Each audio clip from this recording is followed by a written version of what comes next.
नमस्कार, आप देख रहे हैं IBC 24। मैं हूं आप सभी के साथ रचना नितेश। बुलेटिन में बहुत बहुत स्वागत है आपका। साल का अंतिम दिन और इस दिन के साथ ही 2022 खत्म हो जाएगा और शुरू होगा 2023।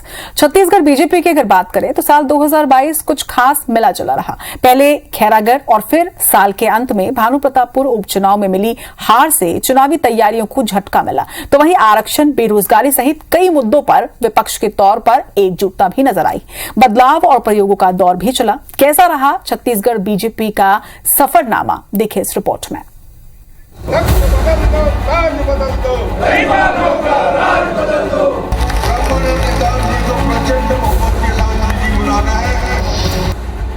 हार से शुरू, हार पर खत्म। छत्तीसगढ़ बीजेपी के लिए साल 2022 का सार कुल जमा यही रहा। शुरुआत खैरागढ़ से हुई और अंत भानुप्रतापपुर उपचुनाव से। दोनों सीटों पर बीजेपी ने अपनी पूरी ताकत लगाई, लेकिन नतीजा फिर भी उसके पक्ष पे नहीं आया। अब 2023 में विधानसभा चुनाव है। उसकी तैयारी और जमीनी ताकत को परखने का अंतिम मौका साल 2022 ही था। तमाम कवायदों और पूरी ताकत लगा देने के बाद भी बीजेपी निराश हुई। बीजेपी के हाथ निराशा ही आई। शुरुआत करते हैं भानुप्रतापपुर उपचुनाव से। मनोज मंडावी के निधन पर खाली हुई सीट को अपने पाले में करने के लिए बीजेपी ने अपने सबसे बड़े चुनावी चाणक्य पूर्व मंत्री बृजमोहन अग्रवाल को प्रभारी बनाया। आदिवासी मंत्रियों और विधायकों की ड्यूटी लगाई। पार्टी ने पूर्व विधायक ब्रह्मानंद नेताम को दोबारा मौका दिया।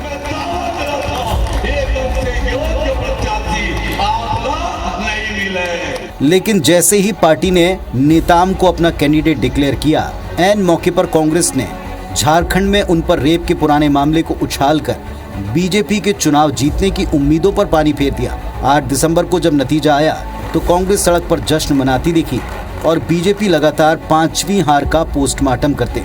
छत्तीसगढ़ बीजेपी के लिए साल 2022 बदलाव और प्रयोग का साल भी रहा। सबसे पहले जुलाई महीने में संगठन ने पवन साय की जगह अजय जामवाल को क्षेत्रीय संगठन महामंत्री नियुक्त किया। फिर अगस्त महीने में पहले विष्णुदेव साय की जगह अरुण साव को प्रदेश अध्यक्ष की जिम्मेदारी सौंपी। साथ ही धर्मलाल कौशिक की जगह नारायण चंदेल को नेता प्रतिपक्ष बनाया। बदलाव और प्रयोगों का दौर यहीं नहीं थमा। सब कुछ बदल देंगे का समर्थन करने वाली प्रभारी डी पुरंदेश्वरी को बदलकर राजस्थान के तेज तर्रार ओम माथुर को छत्तीसगढ़ भाजपा का नया प्रभारी बना दिया गया।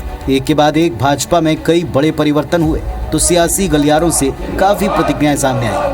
देखिए, भारतीय जनता पार्टी यह सोचती है कि वह अपने संगठन में नीचे से ऊपर तक बार बदलाव करके मजबूती प्रदान कर लेगी तो मुगालते में है। अब मोर्चा संगठन के भी प्रभारी बदल रहे हैं, लेकिन हासिल कुछ नहीं होने वाला। साल 2022 में बीजेपी ने बदलाव का जो बड़ा दांव खेला, उसका असर भानुप्रतापपुर उपचुनाव में तो नजर नहीं आया। लेकिन बीजेपी को आस है 2023 के फाइनल में सर्जरी वाला ये प्रयोग सफल जरूर होगा। बीजेपी सत्ता में लौटेगी। शायद यही वजह रही कि डी पुरंदेश्वरी की जगह कमान संभालने के बाद ओम माथुर ने छत्तीसगढ़ पहुंचते ही बीजेपी कार्यकर्ताओं को साफ साफ और दो टूक कहा कि मुझे कान खींचना पड़ा तो खींचूंगा।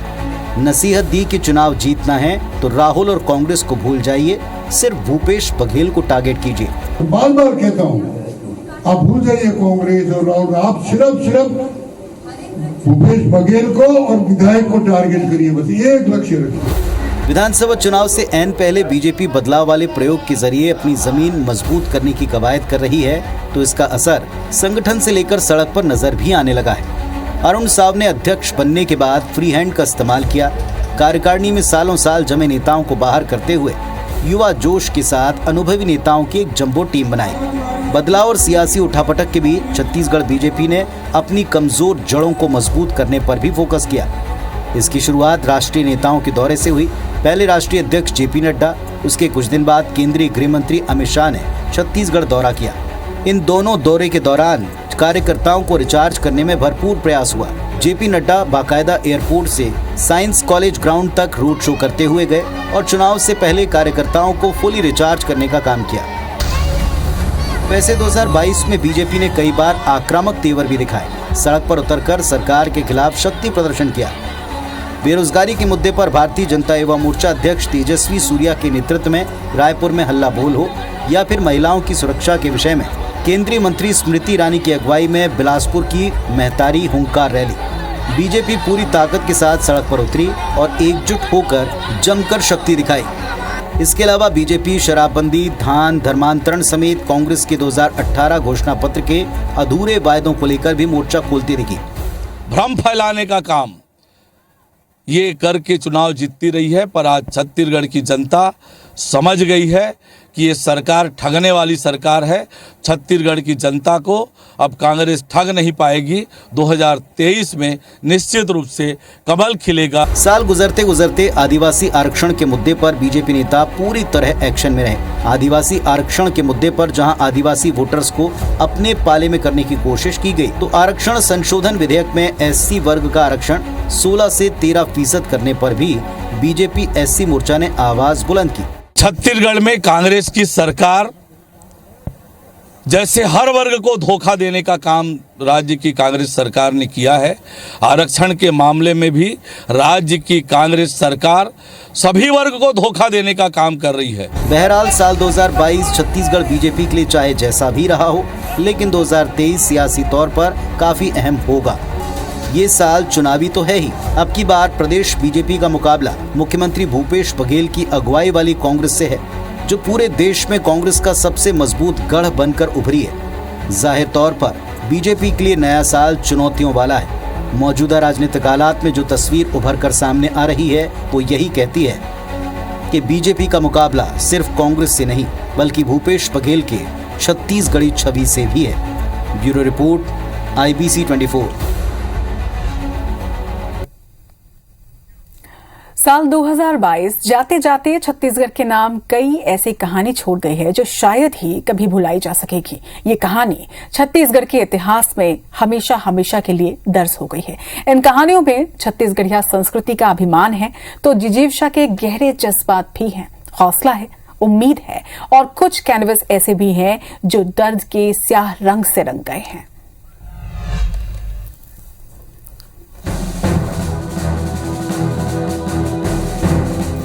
वैसे तो दुनिया में चमत्कार नहीं होते, लेकिन 15 जून की रात जांजगीर में जो कुछ हुआ उसे चमत्कार से कम नहीं माना जाएगा।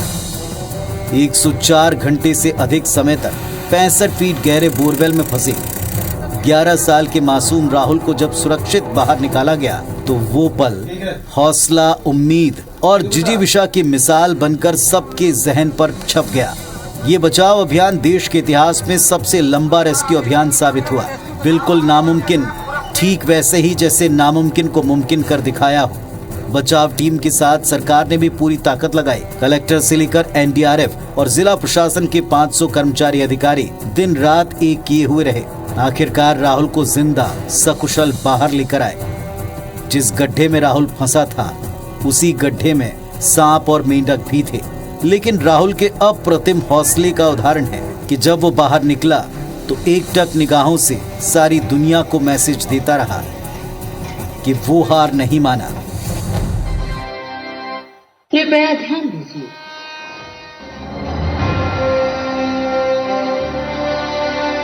Vande Bharat high speed train के तौर पर 11 दिसंबर को प्रधानमंत्री नरेंद्र मोदी ने हरी झंडी दिखाकर नागपुर बिलासपुर वंदे भारत ट्रेन का उद्घाटन किया।